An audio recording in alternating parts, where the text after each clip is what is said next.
École Wise Leadership avec l'apôtre Joseph. Si vous lisez la Bible, vous devez transformer ça quand vous êtes dans la parole de la grâce. Toute parole de Dieu que vous lisez, vous devez transformer cette parole en requête de prière. La raison d'être de faire quelque chose avec Dieu, c'est que vous rendez vos prières efficaces. But de l'enseignement, je vais l'abréger, c'est efficacité de la prière. J'avais défini le temps. Combien de temps de lecture et combien de temps de prière? Qu'est-ce que j'avais dit? Quand vous lisez, quelle est la proportion? Vous lisez 1 heure de temps, vous devez prier combien de temps? 15 minutes au moins. 15 minutes au moins. Donc, si au moins le quart du temps de lecture. Donc, si vous ne priez pas, quand vous lisez, vous perdez votre temps. Quand tu médites la Bible, tu dois prier en même temps. Tu médites la Bible, tu dois prier. Tu médites la Bible, tu dois prier. Si tu fais 2 heures de temps, tu auras prié 2 fois au moins 15 minutes. Ou si tu t'arrêtes, tu dois prier au moins 30 minutes. Tu fais 2 heures de temps. Donc, il faut que tu sois habitué à prier avec la parole que tu lis. C'est la prière qui fertilise la parole de Dieu dans ton cœur. Ça, c'est très important. À un moment donné, tu peux même prier plus que tu ne lis. Ça dépend de ce que tu veux. Parce que la prière t'enracine dans la foi et t'enracine dans l'esprit. Et t'enracine aussi dans la révélation des mystères de la parole. C'est quand tu pries que Dieu, l'esprit travaille pour te révéler les secrets. Il viendra te parler. C'est avec la prière que tu développes. Mais la prière sans connaissance de la vérité de la parole, tu te perds aussi. Tu auras des cafouillages. Et des esprits malins vont te tromper. Donc il faut être bien enraciné dans les vérités. Bien fondé.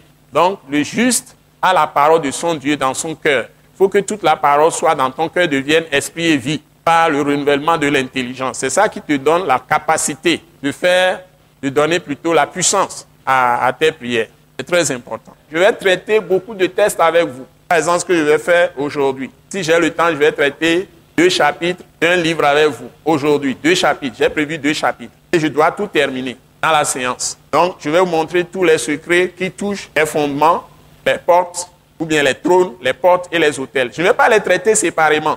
Je peux prendre un test et traiter les 4 à la fois, dans le même test. Parce que le Seigneur dit les choses et il y a des aspects de fondement, il y a des aspects de porte, il y a des aspects de trône, il y a des aspects de porte, il y a des aspects d'autel. Donc, tout ça peut être dans un même test. Et en cheminant avec vous, je vais essayer de voir toutes les liaisons possibles et vous allez me suivre. Ça va aller bien. Donc, si je prends, vous voyez A, dès que je mets A, si c'est A1, ça veut dire que c'est la première vérité principe. Donc, ce que je dis, vérité principe, ce sont les fondements, justement. C'est l'enseignement. C'est l'enseignement de base. Ce qui te donne la lumière ou qui te permet maintenant d'avoir la foi. Et la foi que tu as t'amène à prier d'une certaine manière ou à aller à la rencontre de Dieu d'une certaine manière. Par exemple, lorsque tu prends le côté des autels sataniques et démoniaques, quand tu prends même le monde entier, il y a des autels qui sont des milliards d'autels. Ça dépend de quelle tribu ou de quelle tribu tu es ou de quelle culture tu es. Donc la culture, c'est en quelque sorte le fondement. Mais la culture vient aussi des autels que les gens ont choisis. Et maintenant, les fondements et les autels définissent en priorité les trônes et les portes. Vous voyez? Donc, les portes, on va les définir, ou les trônes, les portes, tout ça là, et les fondements, autels. On reviendra sur la définition à un moment donné. Mais pour le moment, on démarre comme ça. Donc, si dans un enseignement, selon que je traite fondement, ou je traite trône, ou je traite porte, ou je traite autel, ça sera comme ça.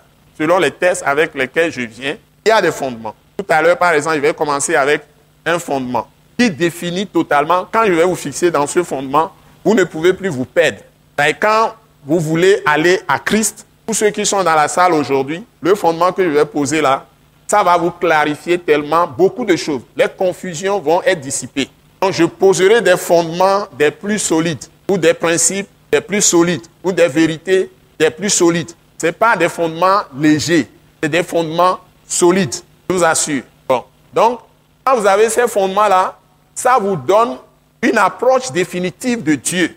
Et ça clarifie les choses dans votre esprit clairement. Si c'est même cette seule vérité que vous connaissez, ce que je vais faire avec vous, la vérité ou le principe que je traiterai, si je suis arrivé à la fin de la session, à 10 vérités seulement, ou à 10 principes seulement, ça va vous marquer. Vous n'allez pas les oublier. C'est ça l'intérêt de cet enseignement. Ça veut dire que ça va mettre de l'ordre dans beaucoup de choses que j'ai enseignées pendant les 7 années. Et ce thème, justement, va nous permettre de fixer beaucoup plus profondément les choses, c'est-à-dire mettre les choses comme des clous. Et ce serait difficile pour ceux qui participent d'oublier. Voilà. Et quand vous lisez ces principes, ce serait tellement simple que si même vous ne voulez pas le connaître, vous allez le connaître. Donc, c'est ça que Dieu m'a donné.